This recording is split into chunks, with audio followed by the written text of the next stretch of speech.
بسم اللہ الرحمن الرحیم۔ السلام علیکم، میرا نام موید جعفری ہے۔ آپ کو اپنے ولاگ میں خوش آمدید کہتے ہیں۔ چینل کو پلیز سبسکرائب کریں، ویڈیو کو لائک اور شیئر کریں اگر آپ کو پسند آئے۔ آج کی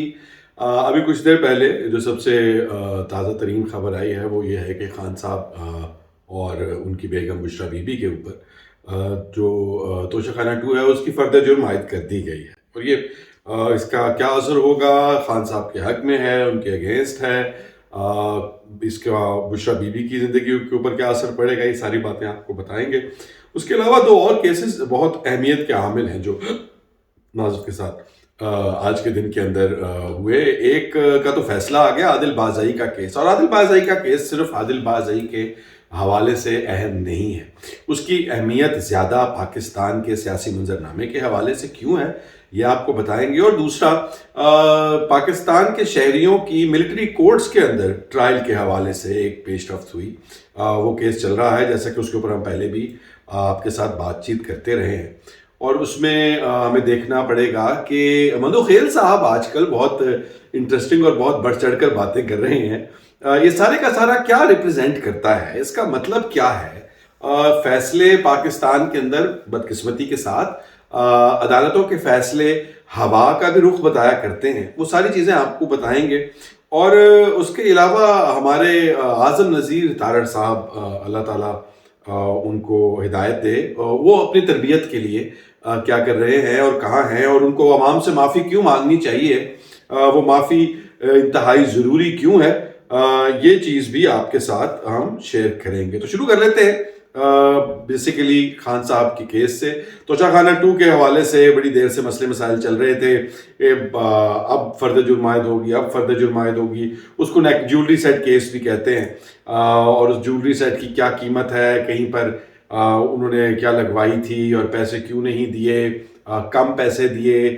جمع کیوں نہیں کروایا، اس طرح کے سوالات ہیں۔ اس کی ڈیٹیلز، نمبرز وغیرہ میٹر نہیں کرتے میرے لیے کم از کم، کیونکہ یہ کیسز کی نوعیت ہی کچھ ایسی ہے۔ اب آ جاتے ہیں عادل بازائی کے کیس کی طرف، جو کہ آپ اگر اس کو فالو کر رہے ہیں کہ ان کو یہ جو 26ویں آئینی ترمیم کے اوپر پاکستان مسلم لیگ نون کے خلاف ووٹ ڈالنے کے اوپر جو پارٹی کے پریزیڈنٹ ہیں نواز شریف صاحب ایک شخص ہوا کرتے تھے، اگر آپ کو یاد ہو، پاکستان کو بچانے کے لیے وہ سب سے اہم کردار تھے ایک دور میں، ان کو اسپیشلی باہر سے لے کے آیا گیا، ایک مجرم کو لا کر، انہوں نے اس وقت مجرم ہی تھے، وہ سزا یافتہ تھے اور بھاگے ہوئے تھے، ان کو لا کر پاکستان کے مینار پاکستان، جہاں پاکستان کی قرارداد پیش ہوئی تھی، وہاں کھڑا کیا گیا تھا، مگر اب ان کا کہیں کو آنا جانا کچھ سمجھ نہیں آتا، بالکل پس پردہ ہے۔ خیر، coming back to the point, میاں صاحب نے، وہ ظاہری بات ہے 18ویں ترمیم کے بعد جو پارٹی کا پریزیڈنٹ ہوتا ہے وہ جو ہے وہ لیٹر لکھتا ہے الیکشن کمیشن کو کہ یہ شخص میری پارٹی کا بندہ ہے اور اس کو ڈیسیٹ کر دیا جائے کیونکہ اس نے پارٹی کے خلاف ووٹ دیا ہے۔ اور 18ویں ترمیم کے مطابق یہ ہوتا ہے کہ وہ ووٹ کاؤنٹ تو ہو جاتا ہے لیکن اس شخص کو ڈیسیٹ کر دیا جاتا ہے اور وہ دوبارہ الیکشن میں بات چلی جاتی ہے۔ مگر اس سارے کے اندر کہانی یہ ہے، چھوٹے صاحب کو بریف دے دوں، کہ عادل بازائی آزاد امیدوار تھے، وہ یہ کہتے ہیں کہ وہ آزاد ہی تھے، مسلم لیگ نون یہ کہتی ہے کہ انہوں نے حلف نامہ دیا تھا کہ وہ پاکستان مسلم لیگ کا حصہ بن چکے ہیں، جبکہ عادل بازائی ہمیشہ اپوزیشن بینچز پر ہی بیٹھتے رہے۔ سب سے انٹرسٹنگ بات اس مقدمے میں جو جرا ہوئی، منصور علی شاہ صاحب اور عائشہ ملک جو تھیں وہ اس کے اندر بیٹھی ہوئی تھیں، اور ایک اور وکیل صاحب ہے میرے خیال ہے، جسٹس صاحب، وہ بیٹھے تھے۔ جو بات چیت ہوئی جب الیکشن کمیشن سے کہا گیا کہ اب آپ کے پاس ایک ایفیڈیوٹ ہے جس میں عادل بازائی کہہ رہے ہیں کہ میں انڈیپینڈنٹ ہوں، میرا کسی سے کوئی تعلق نہیں ہے، اور دوسرا آپ کہہ رہے ہیں وہ ایفیڈیوٹ ہے جو کہ پاکستان مسلم لیگ نون کے ساتھ اپنی وفاداری جو ہے، لائلٹی اور اپنا جو ایسوسیشن ہے وہ انہوں نے اس کے اندر انہوں نے شو کیا۔ تو آپ کیسے کہہ سکتے ہیں کہ کون سا جعلی ہے اور کون سا جو ہے وہ مصدقہ ہے؟ آپ اس فیصلے پر پہنچے کیسے؟ اس کا ان کے پاس کوئی جواب نہیں۔ کہتے آپ بہت اچھا سوال کر رہے ہیں آپ۔ اب یہ ٹون سمجھنے کی انتہائی اہم ضرورت ہے کہ الیکشن کمیشن جو ہے ان کے وکیل ماشاءاللہ سے کہہ رہے ہیں کہ آپ بہت اچھے سوال کر رہے ہیں آج، تو یہ ایک قسم کا طنز بھی ہے، ایک قسم کا، میں تو اس کو ایک ہلکی پھلکی سی ہوائی سی اشارہ بھی کہوں گا کہ ذرا آپ کو پتا ہے کہ آپ اپنی حد کراس کر رہے ہیں۔ تو خیر، منصور علی شاہ صاحب ویسے بھی اب جانے والے ہیں اور سپریم کورٹ کے چیف جسٹس تو وہ بن نہیں سکے، بن بھی جاتے تو کیا ہوتا، وہ تو آپ نے دیکھ لیا ہے۔ تو انہوں نے کہا کہ جی میں بڑے اچھے سوال کر رہا ہوں, وہ بڑی مہربانی ہے آپ کی, لیکن آپ جواب تو دیں. جواب ان کے پاس قطعاً اس بارے میں نہیں تھا. انہوں نے جب پوچھا گیا کہ اچھا آپ کو کہا ہے کہ وہ حلف نامہ دکھا دیں جس میں پاکستان مسلم لیگ نون کے ساتھ انہوں نے کہا ہے کہ میں مسلم لیگ نون کو جوائن کر رہا ہوں, تو الیکشن کمیشن نے کہا کہ وہ سیکرٹ ڈاکیومنٹ ہے. How the hell is that a secret document? اور وہ کیوں ایک سیکرٹ ڈاکیومنٹ ہے؟ عادل بازئی پبلک کا نمائندہ ہے, عادل بازئی کو پبلک نے ووٹ دیا ہے, عادل بازئی کس پارٹی کو جوائن کرتا ہے اس میں پبلک کا سیدھا سیدھا انٹرسٹ اور سٹیک ہے. اگر آپ پبلک کو یہ نہیں دکھا سکتے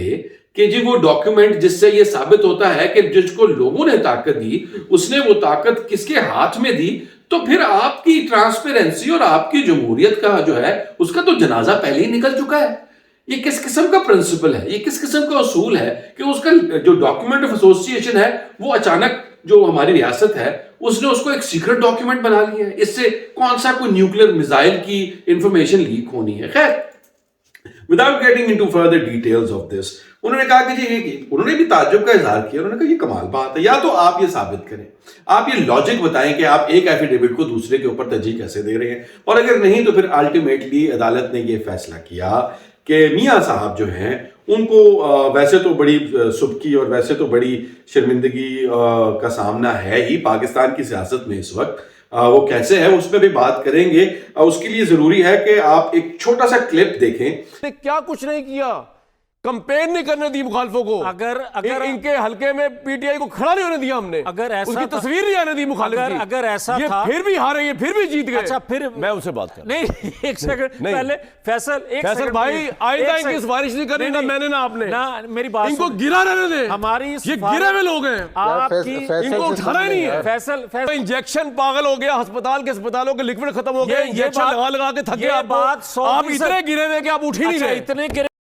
کیونکہ وہ میں بھی بار بار دیکھ رہا ہوں اور مجھے سمجھ نہیں آ رہا اس کی کہ یہ بات یہاں تک پہنچ چکی ہے میاں صاحب کے خلاف. تو میاں صاحب جو کہ پاکستان کی سیاست کا محور تھے اور اب ہر طرف سے ان کو شرمندگی کا سامنا, چاہے مولانا فضل الرحمان کے ساتھ ملاقات ہو اور ان سے اپنی بات منوانی ہو یا کوئی اور چیز ہو, تو وہ ان کا اب لیٹر کو بھی جو ہے وہ ٹھڈا پڑ گیا ہے. اور وہ ٹھڈا پڑ گیا ہے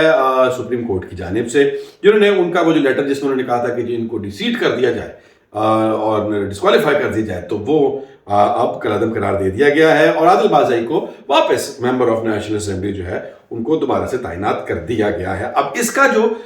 یہ تو فیکٹس ہو, اس میں تجزیہ یہ ہے کہ اس میں دو چیزیں بڑی انٹرسٹنگ ہیں. ایک تو یہ ہے کہ الیکشن کمیشن کی جو امپیونٹی تھی, جو سکے پتر تھے ہماری ریاست کے, اللہ تعالیٰ ان کو ان کے کرموں کا ایسا اجر دے کہ زندگی میں وہ یاد رکھیں. ویسے تو ابھی بھی مل رہا ہے, قاضی فائزہ کا ذکر کر رہا ہوں, وہ الیکشن کمیشن کے وکیل کی باتوں کو اس طرح سنا کرتے تھے جیسے چاندنی رات میں محبوبہ کے ساتھ بیٹھ کر اس کی میٹھی میٹھی باتیں سنا کرتے ہیں. کبھی مسکرایا کرتے تھے, کبھی تعریف کرتے تھے کہ واہ واہ صاحب کیا دلیل دی ہے آپ نے, میرا دل کرتا ہے آپ کے صدقے باری جاؤں. کبھی ان کو مزید وہاں پر بیٹھے ہوئے مفت مشورے دیتے تھے, آپ کو یوں کرنا چاہیے, آپ یوں بات کرتے تو کیا یہ اچھی بات ہوتی, وہ زیادہ اچھا آرگیومنٹ بنتا. تو اب وہ رویہ بدلتا ہوا نظر آیا عدالت کا پاکستان کے اندر. جب عدالتیں اپنے فیصلوں میں ہلکی سی بھی ایک لہر مختلف آنا شروع ہو جائے, تو وہی میں کہہ رہا تھا کہ بدقسمتی سے کہہ لیں کہ وہ پاکستان کی ریاست کا موڈ جو ہے یا کوئی کسی قسم کا پریشر جو ہوتا ہے اس کا اشارہ دیتی ہے. ایک تو یہ مسئلہ ہو گیا کہ جی یہاں پر سے پاکستان مسلم لیگ نون کی زندگی کافی زیادہ پریشان ہوتی ہوئی نظر آ رہی ہے, اور دوسری جانب الیکشن کمیشن آف پاکستان جو ہے اس کے ساتھ عدالت کا رویہ جو ہے وہ مختلف ہوتا جا رہا ہے. اور اس سارے کے اندر ایک دفعہ پھر منصور علی شاہ صاحب نے اپنی بے بسی کا جو سپریم کورٹ کے ساتھ جو ہاتھ ہوا ہے, سپریم کورٹ کے ساتھ, سپریم کورٹ آف پاکستان کے ساتھ جو ناانصافی ہوئی ہے 26ویں آئینی ترمیم کی وجہ سے, اس کا بھی انہوں نے ذکر کیا. انہوں نے کہا کہ جی مجھے تو چھوڑے, میں تو جو کہہ رہا ہوں جیسے عائشہ ملک جو ہے یہ آئینی بینچ کا بھی حصہ ہیں, یہ بھی آپ کے جواب سے مطمئن نہیں ہے, تو پھر آپ کیس کیا لے کر آئے ہیں یہاں پر. تو خیر یہ معاملات جو ہیں یہ الیکشن کمیشن کے ساتھ رویہ پاکستان کی عدالت میں, یہ بھی ایک اور چیز کا انڈیکیٹو ہے کہ اگر یہ معاملہ یہاں پر کھڑا ہے تو کیا پاکستان تحریک انصاف کی جو مخصوص نشستوں والی اور وہ جو 39 سیٹیں ابھی تک ان کو نہیں ملی, اس حوالے سے کوئی ڈیولپمنٹ کو یوز کر کے پاکستان مسلم لیگ نون جو کہ اس وقت ہاٹ واٹرز میں نہیں, میں تو کہتا ہوں کہ کھولتے ہوئے تیل میں کھڑے ہوئے نظر آ رہے ہیں, جہاں پر ان کی ہڈیاں اور ماس جل بھی رہا ہے اور گل بھی رہا ہے, اس کا ثبوت آپ سینٹ کے اندر جو ہمارے فورن منسٹر ہیں ان کی تقریر سے دیکھ سکتے ہیں کہ انہوں نے عطا اللہ تارڑ صاحب کی جو بات چیت ہے اس کو مکمل طور پر اس کی تردید کر دی. پاکستان کے جو اس وقت وزیر اطلاعات ہیں جن کا کام اطلاع پہنچانا ہے, انہوں نے کہا تھا کہ ایک گولی بھی نہیں چلی. بار بار بار بار ایک ہی جملہ بولا گیا کہ گولی نہیں چلی. جبکہ کل کھڑے ہو کر سینٹ کے فلور کے اوپر جناب ڈار صاحب فرمانے لگے کہ گولیاں چلی ہی مگر وہ ہوائی فائرنگ ہوئی تھی ہماری جانب سے. اب یہ ہماری جانب سے پنجاب پولیس ہے, اگر تو پنجاب پولیس ہے تو پھر مریم نواز شریف کو بھی آ کر جھوٹ کا جو ہے وہ معافی مانگنی چاہیے, کیونکہ انہوں نے بھی اپنے بیان میں کہا تھا کہ ہم نے پولیس کو تو گن لے جانے کی اجازت ہی نہیں دی تھی, لائیو ایمینیشن کا, کہ وہ لوگ وہاں پر کوئی فائرنگ کرتے. مگر اسحاق ڈار صاحب نے اس بات کو کہا. اب اگر انہوں نے نہیں کی, پنجاب حکومت نے نہیں کی, تو پنجاب پولیس نے نہیں کی, تو پھر کس نے کی؟ تو پھر کیا فوج نے کی؟ مگر وہ تو فارمیشن کمانڈرز کانفرنس کے اندر جو ہے ماشاءاللہ سے ہمارے chief of the army staff حافظ عاصم منیر صاحب, جنرل صاحب, وہ کہہ چکے ہیں کہ فوج نے کسی قسم کی کوئی گولی نہیں چلائی, ایسا کچھ بھی نہیں ہوا ہے, سب جھوٹ ہے. تو پھر کس پر الزام لگا رہے ہیں ڈار صاحب؟ یہ سوال بھی ایک انتہائی اہم سوال ہے, اور اس سوال کا جواب یہ ہے کہ اس وقت جب وہ کہتے ہیں نا کہ جب چڑیل کو آگ لگتی ہے پیروں میں تو وہ اپنے ہی بچے اپنے پیروں تلے دے دیتی ہے گھبراہٹ میں اور بوکھلاہٹ میں, تو یہ بھی اس وقت وہی ہو رہا ہے, کیونکہ پاکستان مسلم لیگ نون کی حکومت کے اوپر اتنا بیرونی پریشر ہے کہ ان کو بار بار سوال پوچھا جا رہا ہے. آپ کو یہ ساری باتیں میں پہلے بتا چکا ہوں جب انہوں نے فورن منسٹرز کو فورن امبیسڈرز کو بلا کر میٹنگ کی تھی, اور یہ بھی بتایا تھا کہ وہ کیوں کر رہے ہیں وہ میٹنگ. خیر, وہ سارا کچھ جو ہے پاکستان مسلم لیگ نون جو ہے وہ اس وقت اس طرح کے گڑھے میں کھڑی ہوئی ہے, اور یہ جو عدالتی